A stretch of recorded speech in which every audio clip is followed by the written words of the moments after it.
আসসালামু আলাইকুম। প্রিয় দর্শক, অন্য মঞ্চের আলাপ চাইতায় আপনাদেরকে আমন্ত্রণ জানাচ্ছি। ঢাকা ক্যান্টনমেন্টের অবস্থা বলা যায় যে এক ধরনের বিস্ফোরণ উন্মুখ। যে কোনো মুহূর্তেই যে কোনো কিছু ঘটে যেতে পারে।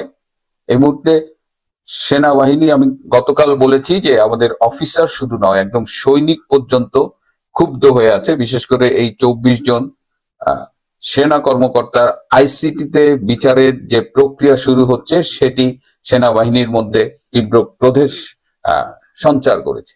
কিন্তু সেনাবাহিনীর এই মুহূর্তের বাস্তবতা হলো সেনাবাহিনীর অফিসাররা তিন ভাগে বিভক্ত। এক গ্রুপ রয়েছে প্রো লিবারেশন, যারা 71-এর পক্ষের শক্তি।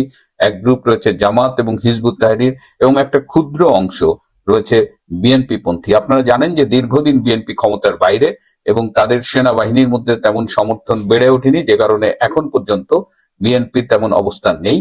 নতুন করে কেউ কেউ বিএনপির পক্ষে তাদের অবস্থান ডিক্লেয়ার করছে। তার মধ্যে একজন রয়েছেন খুব জুনিয়র লেভেলের একজন মেজর জেনারেল। তো বিএনপি পক্ষের নেতৃত্ব দিচ্ছেন এই মেজর জেনারেল।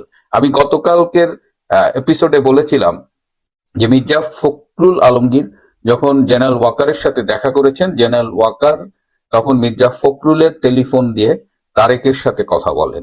লন্ডন প্রবাসী তারেক রহমানকে জেনারেল ওয়াকার জিজ্ঞেস করেছিলেন যে আপনি কবে দেশে ফিরবেন। তারেক রহমান উত্তরে বলেছিল যে আপনি আগে আপনার আর্মিকে ঠিক করেন, আমার দেশে অনেক শত্রু রয়েছে এবং আপনি জানেন আমার আব্বাও আর্মির হাতে খুন হয়েছেন, সুতরাং সবকিছু ঠিক না করে আমি কি করে দেশে ফিরি। এবং তারেক রহমানের আরো তিনি জেনারেল ওয়াকারকে বলেছেন যে বিএনপি ক্ষমতায় এলে জেনারেল ওয়াকারকে বিএনপি সেফ এক্সিট দেবে। আমরা আরো খোঁজ নিয়ে জেনেছি যে তারেক রহমান আসলে ভীষণ প্রতিহিংসার আগুনে জ্বলছেন। আপনারা জানেন যে 2007 সালে তার উপরে যখন 111 সরকার এসেছিল, তার উপরে ফিজিক্যাল টর্চার করা হয়েছিল এবং সেটা করা হয়েছিল, তার সাথে কিছু আর্মি ইনভলভ ছিল এবং সেটি বেসিক্যালি করা হয়েছিল সেই সময়ের হাই লেভেল আর্মি অফিসারদের নির্দেশে। কিন্তু তারেক রহমান এখনো সেইটার বদলা নিতে চান। তিনি খোঁজ নিচ্ছেন যে তার উপর কারা টর্চার করেছে, তারা কিংবা তাদের প্রতি সহমর্মী কারা এখনো আর্মিতে আছেন, এবং তিনি তাদেরও সবাইকে বের করে দিতে চান। তার টার্গেট হলো যে প্রো লিবারেশন পন্থী বা আরো স্পেসিফিক বললে যারা আওয়ামী লীগ পন্থী, তাদের সবাইকে তিনি আর্মি থেকে বের করে দেবেন। এবং প্রয়োজনে তিনি এটাও বলেছেন যে তার পক্ষের যে মেজর জেনারেলটা এই মুহূর্তে কাজ করছে তাকে তিনি প্রমোশন দিয়ে শর্টেস্ট পসিবল টাইমে তাকে জেনারেল করে সেনাপ্রধানের দায়িত্ব দেবেন। সো তারেক রহমান গ্রুপটাই বর্তমানে এই যে 24 জন সেনা কর্মকর্তার যে বিচার হবে আইসিটিতে, এই বিচার যেন ঠিক মতো হয় এবং এই বিচার যেন দ্রুততার সাথে হয়, সেইটার সাথে তারা জড়িত। তার মানে তারেক রহমান চাইছে যে আর্মি অফিসারদের বিচার হোক। তাহলে এই অবস্থায় আর যারা প্রো লিবারেশন পন্থী তারা চাইছে কোনো অবস্থায় যেন এই বিচার না হয়, কারণ এর সাথে আর্মি অ্যাজ অ্যান ইনস্টিটিউশন, তার ইমেজ জড়িত, তার ভাবমূর্তি জড়িত, এবং এটা যদি হয় তাহলে ভবিষ্যতে আর্মির কোনো অবস্থান থাকবে কিনা বা আর্মি অ্যাজ অ্যান ইনস্টিটিউশন কিভাবে পারফর্ম করবে সেটা নিয়েও প্রশ্ন দেখা যায়। এই মুহূর্তে জামাতের ভূমিকা কি, জামাতপন্থীদের ভূমিকা কি? জামাতপন্থীরা একটা মধ্যপন্থা অবলম্বন করছে এবং তারা এই সেনাবাহিনীর অফিসারদের এইভাবে বিচারটা চায় না। তার মানে হলো এই যে সেনা কর্মকর্তাদের বিচার, এটা মূলত তারেক রহমান এবং বিএনপি পন্থীদের একটা মানে উদ্যোগ, এবং তারা প্রতিশোধ নিতে চায়। এবং ডক্টর ইউনূস এই খেলাগুলো দেখছেন, তিনি বিভিন্ন গ্রুপের সাথে বাঁধিয়ে দিয়েছেন এবং তিনি এই সেনাবাহিনীর বিচারের পক্ষেই আছেন। তিনি চান সেনাবাহিনীর বিচার হোক। এই অবস্থায় গতকাল ভীষণ টেনশনে কেটেছে। বিএনপি পন্থীরা জেনারেল ওয়াকারের উপর প্রেশার করছে যেন এই 24 জনের বিচার হয়। জামাত একটা মধ্যপন্থী অবস্থানে নিয়েছে। প্রো লিবারেশন ফোর্সেস তারা এই বিচারটার বিপক্ষে অবস্থান নিয়েছে এবং তারা জেনারেল ওয়াকারকে একটা আলটিমেটাম দিয়েছে। তারা বলেছে যে আপনি দ্রুততার সাথে এই প্রবলেম সলভ করেন। প্রয়োজনে ক্ষমতা নেবার জন্য তারা জেনারেল ওয়াকারের উপরে প্রেশার দিয়েছেন।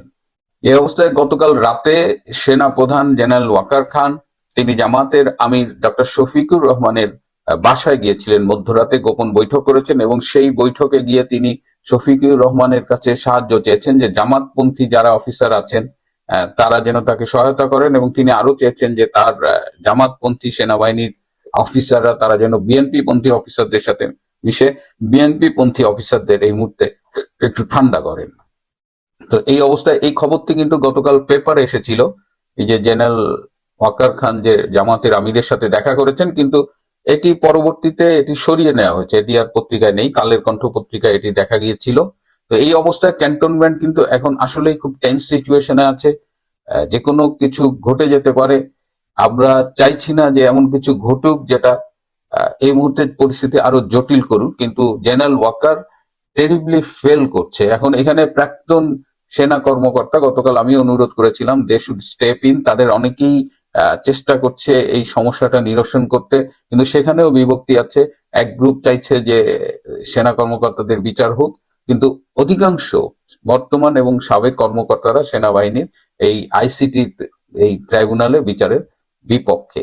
সুতরাং এখন আমাদের দেখতে হবে যে ক্যান্টনমেন্টের পরিস্থিতি কোন দিকে যায়, জেনারেল ওয়াকার আদৌ এটা সামাল দিতে পারেন কিনা, এবং জেনারেল ওয়াকার যদি ব্যর্থ হয় তাহলে ভবিষ্যতে অনেক আর্মি অফিসারকেই এই পরিণতি ভোগ করতে হতে পারে। কারণ আজকে যাদের বিচার করা হচ্ছে তারা সেই সময় সরকারি নির্দেশ বা তাদের বাহিনীর নির্দেশ পালন করেছিল, এবং আজকে যারা ডক্টর ইউনূসের বিভিন্ন নির্দেশ পালন করছে কিংবা বাহিনীর নির্দেশ পালন করছে তাদের বিরুদ্ধেও ভবিষ্যতে এই অভিযোগগুলো কিন্তু আদালতে আনা হতে পারে। এমনকি আইসিটিতেও যদিও সম্পূর্ণ বেআইনি, সেখানে নেওয়ারও একটা চেষ্টা করা হতে পারে। এই অবস্থায় আমরা অবজারভার হিসেবে আর কি করতে পারি? এদিকে সেনাবাহিনীর এই টেনশনের সাথে দেশি এবং বিদেশি বিভিন্ন শক্তি কিন্তু এখানে জড়িত। মানে এখানে ইটস নট দ্যাট যে তিনটা গ্রুপ সেপারেটলি, বাংলাদেশের সেনাবাহিনীর তিনটা গ্রুপ এখানে মুখোমুখি অবস্থানে দাঁড়িয়েছে, বিষয়টা তা নয়। এই গ্রুপগুলোর পেছনে আবার আন্তর্জাতিক সমর্থন রয়েছে। সুতরাং এই ফাইটটা, এই যে সেনাবাহিনীর কাঁধে বন্দুক রেখে, এখানে কিন্তু নানা রকমের ইকুয়েশন কাজ করবে। আর ওদিকে যমুনায় বসে ইউনূস ক্রূর হাসি হাসছেন এবং তিনি নিজেদের মধ্যে গন্ডগোল লাগিয়ে দিয়েছেন, এবং তিনি চাইছেন যে সেনাবাহিনীর যারা শেখ হাসিনার আমলে দায়িত্ব পালন করেছে তাদের যেন বিচার হোক। হঠাৎ করেই বাংলাদেশের বিমানবন্দরগুলোতে বিশেষ সতর্কতা কেন জারি করা হলো সেই প্রশ্ন উঠেছে। এই সতর্কতা জারি করা হয়েছে গত সপ্তাহে, কিন্তু কোনোভাবেই গণমাধ্যমে এই এক সপ্তাহ খবর আসেনি। গণমাধ্যম এক সপ্তাহ পরে সেই খবরটা তাদের হাতে পেয়েছে। গণমাধ্যমে যখন খবর আসলো তখন প্রশ্ন তৈরি হতেই পারে যে বিমানবন্দরে বিশেষ সতর্কতা কেন জারি করা হলো। বিমানবন্দরকে কেন্দ্র করে কি হচ্ছে? সেটা কি দেশীয় কোনো ষড়যন্ত্র নাকি আন্তর্জাতিক কোনো ষড়যন্ত্র হচ্ছে?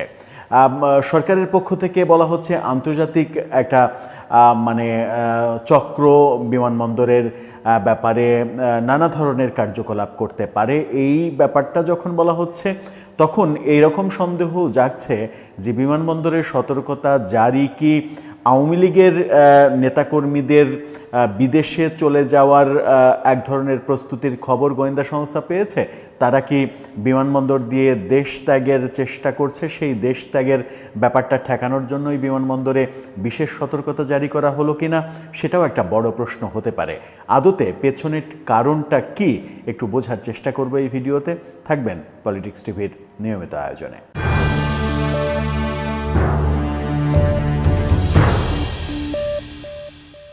দর্শক, বলছিলাম গত সপ্তাহে বিমানবন্দরে, বাংলাদেশের সমস্ত বিমানবন্দরে বিশেষ সতর্কতা জারি করা হয়েছে। One kind of red alert বলা যেতে পারে। সেই খবরটা এসেছে এক সপ্তাহ পরে। ডেইলি স্টারের শিরোনামটা এমন, ঢাকা শাহজালাল আন্তর্জাতিক বিমানবন্দরের ছবি দিয়ে তারা শিরোনাম করেছে বিমানবন্দরে সতর্কতা জারি। কি বলছে তারা? তারা বলছে দেশের বিমানবন্দরের সম্ভাব্য সাইবার হামলা প্রতিরোধ এবং বাংলাদেশে নিরবিচ্ছিন্ন বিমান চলাচল নিশ্চিতে 10 দফা নির্দেশনা জারি করেছে বাংলাদেশ বেসামরিক বিমান চলাচল কর্তৃপক্ষ। গত সপ্তাহে জারি করা হয়েছে এই নির্দেশনা। সম্প্রতি বিশ্বের বিভিন্ন বিমানবন্দরে সাইবার হামলার ঘটনা ঘটছে। বাংলাদেশে নিরবিচ্ছিন্ন বিমান চলাচল নিশ্চিত করতে সংশ্লিষ্ট সবাইকে সতর্ক করা হয়েছে, এমনটা সরকারের তথ্য। আর নির্দেশনায় সংশ্লিষ্ট কর্তৃপক্ষ ও ব্যক্তিদের শক্তিশালী পাসওয়ার্ড ব্যবহার করা, সন্দেহজনক ইমেল বা লিঙ্ক এড়িয়ে চলা, নিয়মিত সফটওয়্যার ও অ্যান্টিভাইরাস আপডেট রাখা, পাইরেটেড সফটওয়্যার ব্যবহার না করা, অফিসিয়াল ডিভাইসে ব্যক্তিগত অ্যাপ ইনস্টল না করা, মাল্টিফ্যাক্টর অথেন্টিকেশন সক্রিয় রাখা সহ অনেক পরামর্শ দেয়া হয়েছে।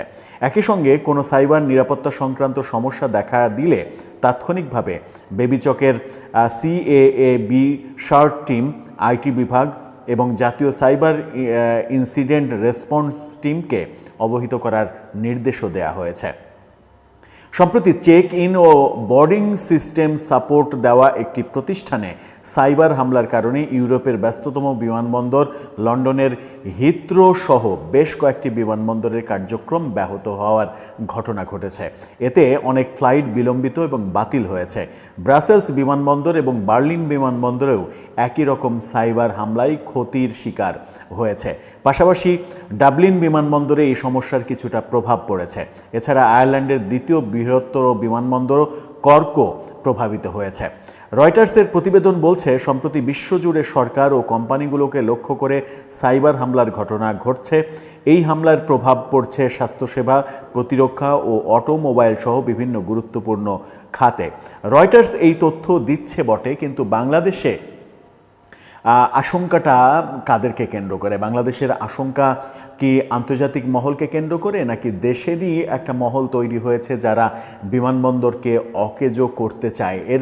এর পেছনে অনেক ব্যাপার স্যাপার থাকতে পারে। বিমানবন্দরের সফটওয়্যার সিস্টেম অকেজো করে যদি বিশেষ কোনো মানে অসাধু চক্র বিমানবন্দরের নিরাপত্তা বেষ্টনী টপকে বিমানে চলে যেতে পারে, সেরকম একটা প্রচেষ্টা হতে পারে।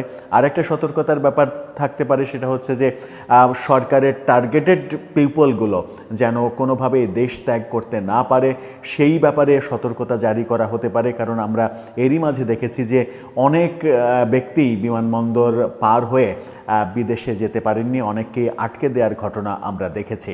সেই সংখ্যা সামনে বাড়তে পারে, এরকম আশঙ্কা থেকেও এরকম সতর্কতা জারি করা হতে পারে। কিন্তু সরকার থেকে বলা হচ্ছে যে সাইবার হামলা থেকে বাঁচার জন্যই এই সতর্কতা জারি করা হয়েছে। এখন প্রশ্ন হচ্ছে যে বাংলাদেশের মতো ছোট একটি দেশে, বাংলাদেশের বিমানবন্দরে আন্তর্জাতিক মহল কি সাইবার হামলা চালাবে, নাকি এর সঙ্গে দেশীয় কোনো মহলের যোগসাজশ রয়েছে? সেই ব্যাপারটা সরকারের বোধহয় আরও বেশি সচেতন হয়ে মানে খোলামেলা গণমাধ্যমে কথা বলা উচিত, যাতে করে বাংলাদেশের জনগণ অন্তত একটু স্বস্তিতে থাকতে পারে যে এই ঘটতে যাচ্ছে, কিংবা এই ব্যাপারগুলো ঘটতে পারে, যেখানে সবাইকেই সচেতন থাকতে হবে। দর্শক, আপনার কি মনে হয়, শুধু কি সাইবার হামলা প্রতিরোধের জন্য এই সতর্কতা জারি করা হয়েছে, নাকি এর পেছনে কোনো রাজনৈতিক উদ্দেশ্য রয়েছে? আপনার মতামত জানিয়ে লিখতে পারেন আমাদের